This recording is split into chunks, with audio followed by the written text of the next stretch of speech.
Salam sejahtera dan selamat datang sekali lagi ke channel ini Current Sphere MY.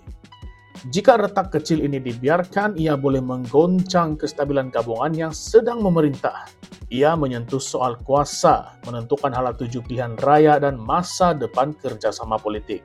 Tetapi persoalannya, adakah ini benar-benar soal strategi ataupun sudah bertukar menjadi serangan pribadi? Pernyataan Ketua Pemuda UMNO, Dr. Akmal Saleh, yang mempersoalkan label kegilaan terhadap pendiriannya bukan sekadar luahan emosi.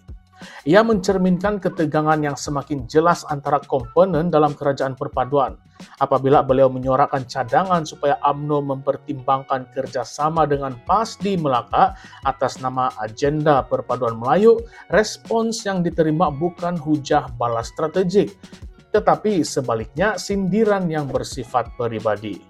Pengarah komunikasi Amanah, Khalid Samad, menyatakan bahwa partinya bersedia menghadapi kemungkinan pertembungan 2 atau 3 penjuru sekiranya Barisan Nasional mengikut kegilaan Akmal.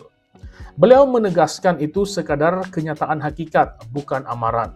Namun dalam politik, bahasa bukan sekadar perkataan, tetapi ia juga merupakan satu isyarat kuasa. Dan ia juga merupakan satu message kedudukan.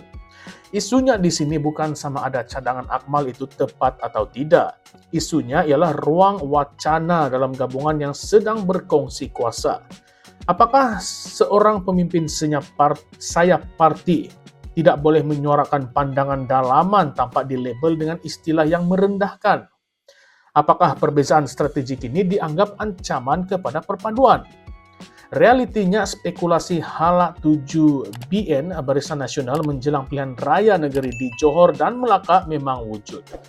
Formula kerusi penyandang dilihat boleh menjejaskan parti yang memiliki kerusi minimum, termasuklah Amanah. Maka tidak heranlah jika setiap kenyataan berkaitan jajaran politik dibawa sebagai tekanan awal dalam rundingan pembahagian kerusi. Tetapi, apabila perdebatan strategi bertukar menjadi sindiran terbuka, ia memberi gambaran bahwa kepercayaan antara sekutu tidak lagi utuh. Akmal dalam responsnya tidak menyerang balas dengan nada keras. Beliau sekadar bertanya, "Apa salah saya sampai dianggap gila?"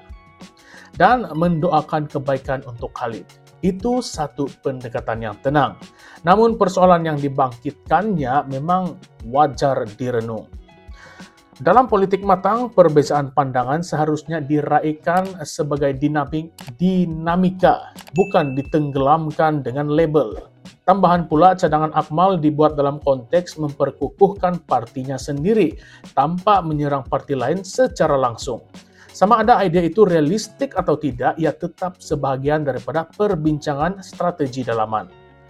Namun dari sudut lain, Amanah juga berhak mempertahankan kepentingannya. Jika Barisan Nasional benar-benar mempertimbangkan perubahan jajaran, sudah tentu ia memberi implikasi besar kepada rakan sekutu. Dalam suasana inilah bahasa menjadi tajam dan sensitivity menjadi sangatlah tinggi. Apa yang lebih membimbangkan ialah message kepada pengundi. Jika di peringkat kepimpinan pun wujud sindiran terbuka, bagaimana keyakinan rakyat terhadap kestabilan gabungan dapat diperkukuh? Politik bukan sekadar soal menang kerusi, tetapi soal persepsi keutuhan dan juga disiplin. Naratif utama di sini jelas. Pertembungan ini bukan tentang satu kenyataan semata-mata. Ia adalah gambaran ketegangan dalaman menjelang musim pilihan raya.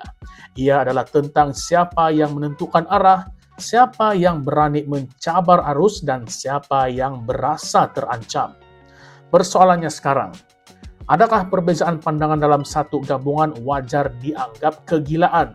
Atau sebenarnya ia petanda bahwa percaturan politik sedang berubah secara senyap? Dan jika suara yang berbeza terus dilabel, apakah itu tanda perpaduan semakin kukuh atau sebenarnya semakin rapuh? Jadi kawan-kawan, seperti biasa, apa kata Anda?